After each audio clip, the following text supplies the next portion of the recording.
लखनऊ से इस वक्त हमारे पास है अपर मुख्य सचिव गृह अवनीश अवस्थी को अतिरिक्त प्रभार दिया गया है। अतिरिक्त चार्ज अपर मुख्य सचिव ऊर्जा का उन्हें अतिरिक्त प्रभार दिया गया है। ये बड़ी खबर एसीएस होम अवनीश अवस्थी उन्हें अब अतिरिक्त प्रभार अपर मुख्य सचिव ऊर्जा का। अनुभव शुक्ला हमारे साथ है। अनुभव, ये अतिरिक्त प्रभार क्यों देना पड़ा अपर मुख्य सचिव गृह को? देखिए, नियुक्ति विभाग ने जो आदेश जारी किया उसमें साफ तौर पर ये कहा है कि अवनीश कुमार अवस्थी जो अभी एसीएस होम है यानी अपर मुख्य सचिव गृह है उत्तर प्रदेश में, इसके अलावा यूपीडा के भी सीईओ हैं वो, यानी यूपीडा जो ये एक्सप्रेस वे बनाने का जिसके ऊपर जिम्मा है वो भी चार्ज है उनके पास, एसीएस होम है ही।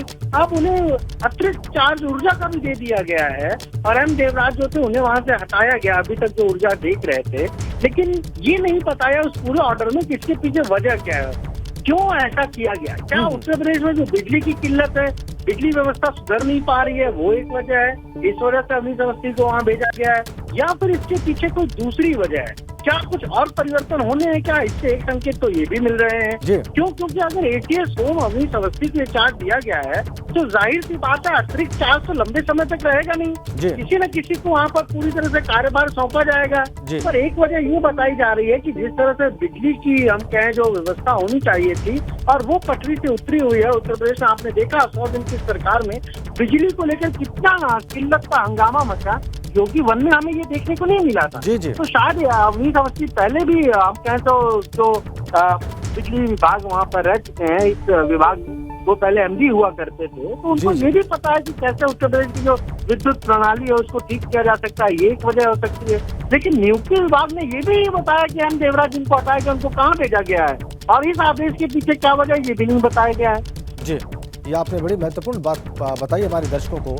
अनुभव के कोई कारण नहीं बताया गया है अतिरिक्त प्रभार देने का, और अपर मुख्य सचिव ऊर्जा को कहां भेजा गया है ये भी साफ नहीं किया गया है। लेकिन अतिरिक्त प्रभार ज्यादा वक्त के लिए नहीं होता है, ये एक सच्चाई है, ये एक तथ्य है और हम सभी जानते हैं। बिजली की किल्लत या बिजली सप्लाई में जो समस्याएं हैं वो लगातार रिपोर्ट हो रही हैं, उस तरह की शिकायतें लगातार सामने आ रही हैं, ये हमने देखा है अनुभव। बहरहाल अधिकतम हमारे दर्शकों को ये जरूर बताइए कि अतिरिक्त प्रभार दिए जाने की स्थिति में कितने समय तक अधिकतम कोई अधिकारी उस पद पर रह सकता है? के ऊपर निर्भर करता है कि कितने समय तक वो उनको अतिरिक्त प्रभार पर रख सकते हैं। अतिरिक्त एक्स्ट्रा हम कहें तो चार्ज होता है। और आप ये सोचिए, एसीएस होम की बड़ी जिम्मेदारी है, पूरे प्रदेश में कानून व्यवस्था को देखना है, वो अपने आप में बहुत बड़ी जिम्मेदारी है। इसके अलावा आप यूपीडा के सीईओ को देखिए, वहाँ पर भी बहुत जिम्मेदारी है, क्योंकि अब तो बुंदेलखंड एक्सप्रेस वे बनकर तैयार है, तो प्रधानमंत्री 16 जुलाई को उसका उद्घाटन करेंगे। तो ये दोनों जो हम कहें जिम्मेदारियां बहुत महत्वपूर्ण है, खासतौर से उत्तर प्रदेश में कानून व्यवस्था के राज को स्थापित करने के लिए, उत्तर प्रदेश में इंफ्रास्ट्रक्चर को बेहतर बनाने के लिए, डेवलप करने के लिए। ऐसे में बिजली का भी जिम्मा दे दिया गया है। तो क्या इसके पीछे किन चीजों को वजह रखी गई है, क्या महत्वपूर्ण बात रही है ऐसा, ये काफी अब हम कहते हैं यूपी के जो ये पॉलिटिकल कॉरिडोर है ना, बहुत विस्फोटन हो रही है, बहुत चर्चा हो रही है इसको लेकर, इस आदेश को लेकर। कुछ चर्चाओं का जिक्र करें ना, कुछ चर्चाएं जो हो रही है उनका जिक्र करें।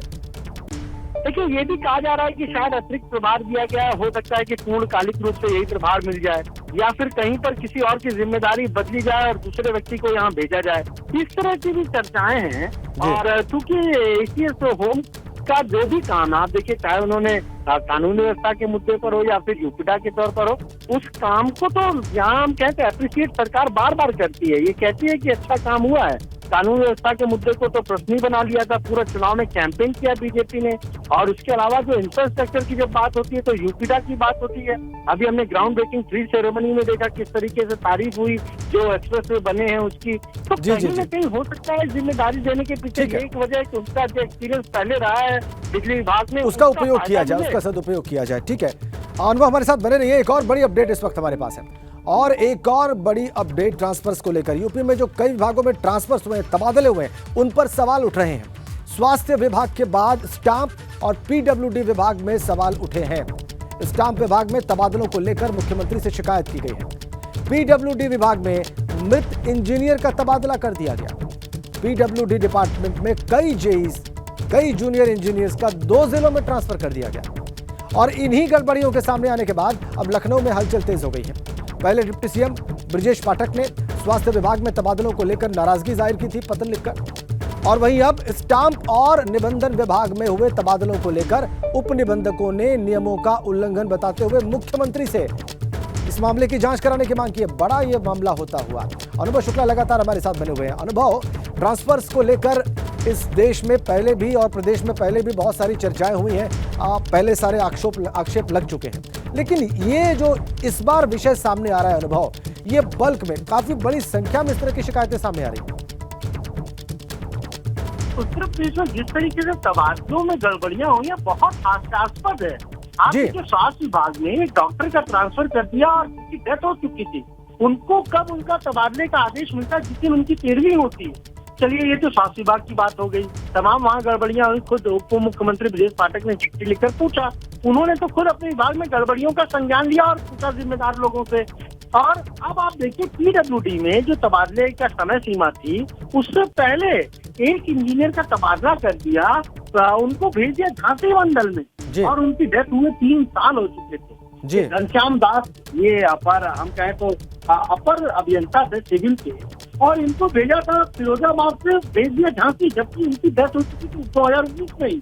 और विभाग को ये तक नहीं पता कि जिस व्यक्ति की डेथ हो चुकी है उसका ट्रांसफर किया जा रहा है। अब कैसे सफाई दे रहे हैं, देखिए पीडब्ल्यूडी के जो हम कहें चोटी है, उन्होंने खुद लिखकर बताया, एक विवरण जारी किया जिसमें 5 इंजीनियरों के तबादलों में गड़बड़ियों का जिक्र है, खुद विभाग कर रहा है। और उसमें ये लिखा है कि जो जिस इंजीनियर का जिसकी डेथ हो गई थी उनका ट्रांसफर किया, उनके बारे में कोई सूचना खंड को नहीं दी गई थी कि उनका निधन हो चुका है। अरे भाई, विभाग आप देख रहे हैं, विभागाध्यक्ष आप हैं, जब इस तरह की लिस्ट बनाते हैं तो सारी चीजों पर गौर नहीं करते क्या, या फिर अचानक एक ही दिन में सारी लिस्ट बन जाती है? देखिए, उत्तर प्रदेश में मैं आपको बताऊं, तमाम चीफ सेक्रेटरी हुए और कुछ चीफ सेक्रेटरी से मैंने खुद जब उनके इंटरव्यू किए थे तो ये पूछा था कि क्या एक ट्रांसफर इंडस्ट्री है क्या उत्तर प्रदेश में।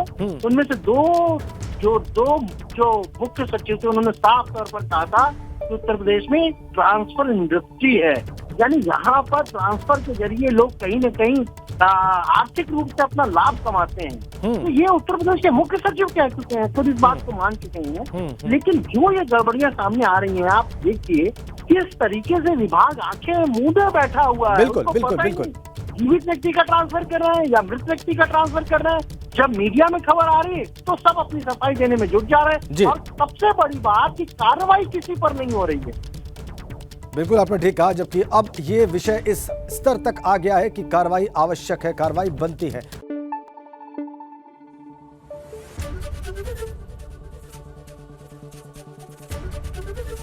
एबीपी गंगा, खबर आपकी, जुबान आपकी।